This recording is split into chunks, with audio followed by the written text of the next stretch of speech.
Hey, what's up, guys? This is A8 Fix coming back at you with a new video. In this video, we're going to talk about the top 5 things you should always pick up at the auto junkyard or scrapyard, whichever one you want to call it. Please make sure, guys, that you're watching my videos all the way through, and please make sure that you're subscribed to the channel. Please subscribe.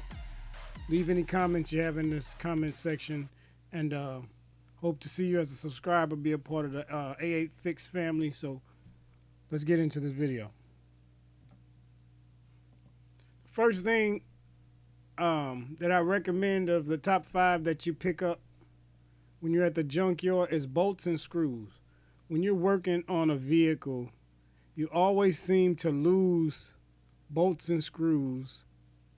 Somehow it's as if they just fall into a black hole, or monster comes from under the car and eats them while you're not looking or something. I don't know. But there always seems to be a need for certain bolts, like transmission bolts and, the bolts that hold the plastic cover under the tire well in place when you're dealing with fenders, and different little bolts when you take your dash apart, or anything interior to the car where you remove these bolts when you have to make these repairs or these fixes. So number 1 is bolts and screws. Number 2 is fuses. For some reason, when you actually need a fuse, it seems that there's never a working fuse. You may find a couple blown fuses laying around, but it seems to almost never be any fuses, especially the number 10 and the number 15, and sometimes the number 20.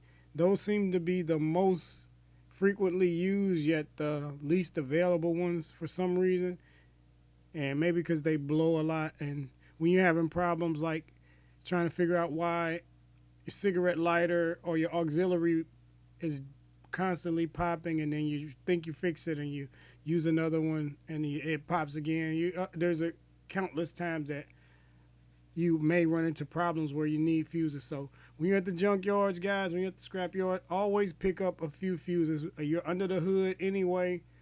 Pop up in a fuse box, get you some pliers, needle nose, whatever, and just pop a handful of them out. Pop all of them out. Hell, a lot of times they don't charge for the fuses. If anything, you have like 50 of them, and they say give me $1 for or two, which is very good compared to buying them new at the store. You're going to pay $4 or $5 for like 10 of 20 of them. So fuses is the number 2 thing. Number 3, light bulbs. Light bulbs is another one of those things that always seem to go out, and there's almost never a replacement readily available to you. I mean, they could go out in the middle of the night where the auto parts store is no longer open and you're stuck without it. So if you're at the scrapyard getting any parts, I would suggest finding a vehicle like yours and grabbing a couple headlight bulbs, grab some tail light bulbs, grab the interior bulbs, grab the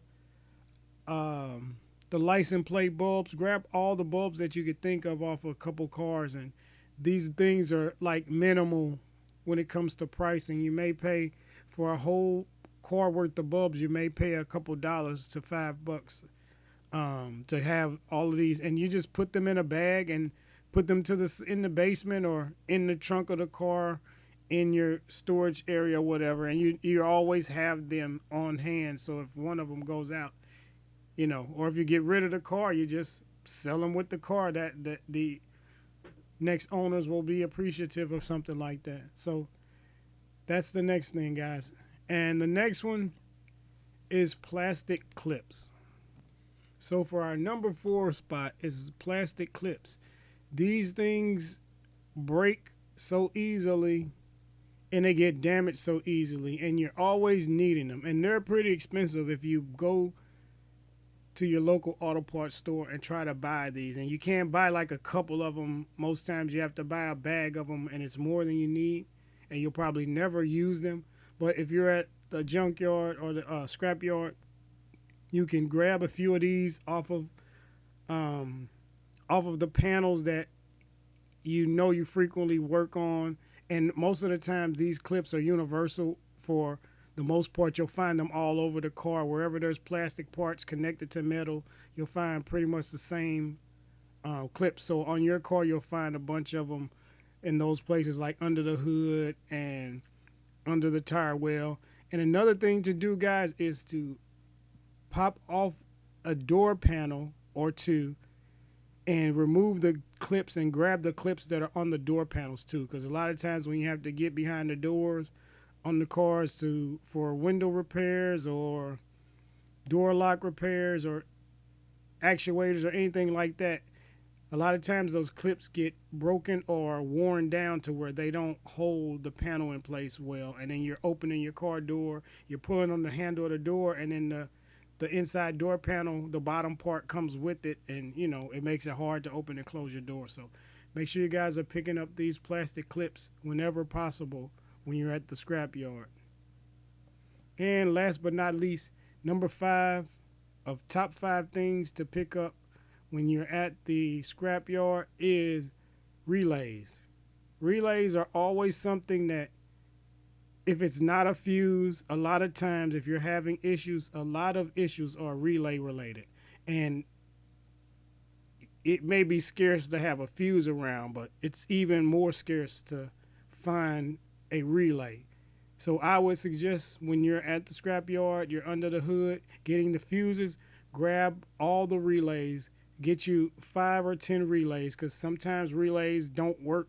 So you want to have a few of them on hand so that you can have them. Or if you have the ability, you can test them at the scrapyard if you know how to test them using a battery. But I'm not going to get that in this video. But there's ways to test electronics and things on vehicles at the scrapyard, even though there's no battery in vehicles. A lot of times we bring our own batteries with us and we don't even realize that we have the 12 volts we need to test certain things like relays and window motors and things like that, to see if they're at least in operable condition before we pull them. That way when we come home, we're not throwing a part on or testing a part on the vehicle and it doesn't work, then we got to go all the way back. So I'll do a video on that as well, guys. So if you guys want me to do that, go in the comments and let me know you want a video on how to test things at the junkyard that need 12 volts. So, but yes, guys, relays is always a good thing to have. You're always short on those, and when you're having electrical problems or starter problems or fuel pump problems, motors and things like that, a lot of times relays are the issue. And the easiest thing with a relay is to pull a relay and test with another one. The problem is if you find out that your relay is the bad part, then you've pulled the relay from somewhere else, so it still doesn't solve your problem. So if you grab these while you're at the scrapyard, grab 3, 4, 5 of them, and they cost you maybe $1 a piece, if that, and then you're good, because you have a bag full of these different knickknacks that you'll eventually use if you do a lot of car repairs or if you do your own car repairs. So that's it, guys. Make sure you guys subscribe. Make sure you're watching all my videos all the way through. I try to be as informative as possible. I give you guys plenty of knowledge in all my videos. I don't skip through things. I don't scheme on things. I try to give you as much as I can. And this is videos like this where I'm not showing actual moving footage. These are as informative, if not more informative, than a lot of my other videos, because I have to piece those together in a good way to where they're not hours long. So I thank you guys for whoever watches this video. Thank you to all my subscribers. I hope you guys become subscribers, and I'll see you guys on the next one.